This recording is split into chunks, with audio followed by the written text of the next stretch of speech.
Pada malam hari ini tema firman Tuhan yang akan saya sampaikan temanya adalah jangan takut, percaya saja. Nah, bagi Bapak Ibu yang punya pergumulan, silakan kirimkan permohonan doa secara langsung lewat 085311665300. Dan juga kalau Bapak Ibu mendapatkan pertolongan dari Tuhan lalu ada kesaksian, silakan dikirimkan pada nomor yang sama 085311665300 supaya itu juga menjadi pendorong ya, menguatkan iman dan pengharapan kita semuanya, baik yang menyampaikan, kami yang ada di studio maupun juga semua pemirsa dan pendengar. Ketika ada kesaksian itu selalu akan membangkitkan iman. Karena memang salah satu janji Tuhan ketika kami membuat acara ini adalah Tuhan itu janjikan Dia akan meneguhkan setiap kesaksian firman dengan tanda-tanda heran dan mujizat, dengan pernyataan-pernyataan kuasa dan karunia-karunia roh. Jadi kami percaya dimanapun firman ini disampaikan, dimanapun firman ini didengar, tidak terpengaruh oleh ruang, jarak, dan waktu.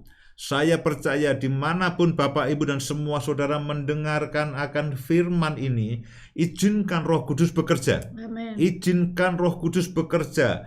Janganlah kita terbelenggu, kita terpaku dengan persoalan kita sendiri, terbelenggu, terpaku dengan ketakutan, kekhawatiran, dan kecemasan. Lalu kita katakan, iya Pak, tapi ini tidak mungkin, ini terlalu sulit.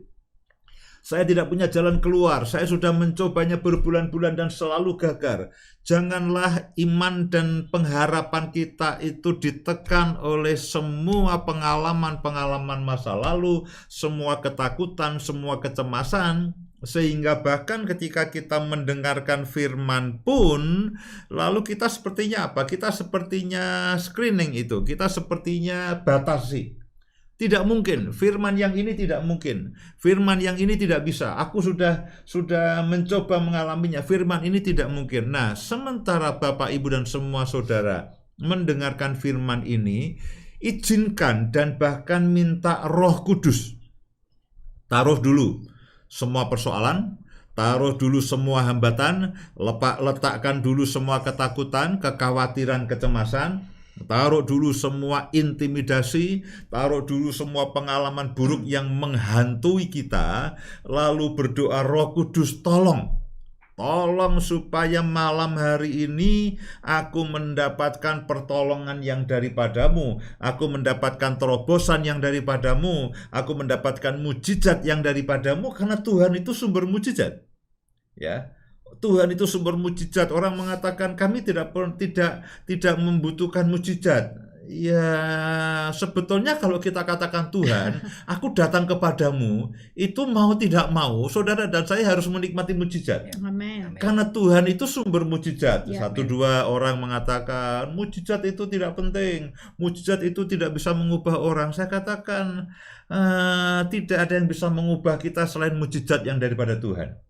Manusia adalah manusia, ulat dan cacing, debu yang tidak punya kemampuan apa-apa. Kadang-kadang ada orang-orang yang mungkin cukup pandai dan sepertinya cukup bijaksana mengatakan kita tidak membutuhkan mujizat, yang perlu adalah perubahan hidup kita, harus gini sebagainya, kita tidak membutuhkan mujizat sebagainya. Bagaimana kita tidak membutuhkan mujizat? Karena Tuhan itu ibaratnya begini ya, bernafas pun mengeluarkan mujizat.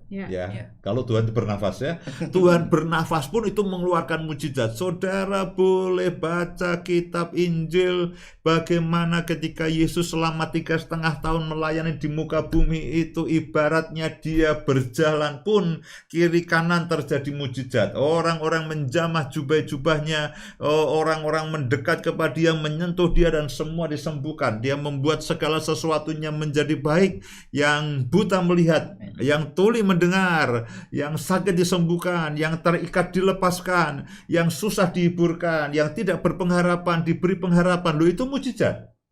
Pengharapan yang daripada Tuhan itu mujizat. Kalau kita putus asa, lalu kita mendengarkan pelawak, kita ketawa, tapi tidak mengubah apa-apa, itu memang bukan mujizat, itu proses lawaan. Tapi ketika saudara khawatir, saudara takut, saudara cemas, lalu saudara mendengarkan firman, timbul iman, itu mujizat. Bagaimana firman menimbulkan iman, iman menimbulkan kenyataan. Proses itu mujizat. Itu proses itu tidak bisa dilakukan oleh motivator. Motivator bisa memberikan rasa optimis, tapi tidak akan bisa memberikan firman yang membangkitkan iman dan menjadi kenyataan. Ya, motivator hanya memberikan oke, aku akan menjadi lebih optimis, aku tidak lagi pesimis, aku akan lebih bersemangat. Motivator paling seperti itu, tapi tidak ada yang bisa memberikan firman lalu menjadi iman, menjadi pengharapan dan menjadi kenyataan. Itu hanya bisa terjadi dengan mujizat. Karena itulah di dalam Ibrani pasal yang kedua dikatakan ayat yang ketiga keempat, aku akan meneguhkan setiap pemberitaan firman dengan tanda-tanda heran dan mujizat. Itu satu paket. Kalau saudara dengarkan khotbah, saudara dengarkan firman Tuhan, saudara membaca Alkitab, hal berikutnya yang saudara akan terima adalah campur tangan Tuhan dalam kehidupan saudara dan saya. Saya tidak mau itu, Pak. Tidak bisa, itu paket.